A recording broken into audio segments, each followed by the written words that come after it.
ومرة واحد ينتقد انتقاد معرفي، مرة لا ينتقد بس يريد يحكي، يدير بالله حكاية ركبت براسه بطريقة معينة، يدير بالله حكاية ولا بالها هي هاي الواقع، لا يقول لك شلون الحسين يطلب الماي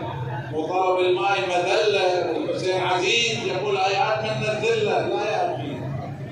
أنت افهم عادات العرب شنو كانت، افهم عادات الناس شنو هي. عادة العرب كان إذا طلب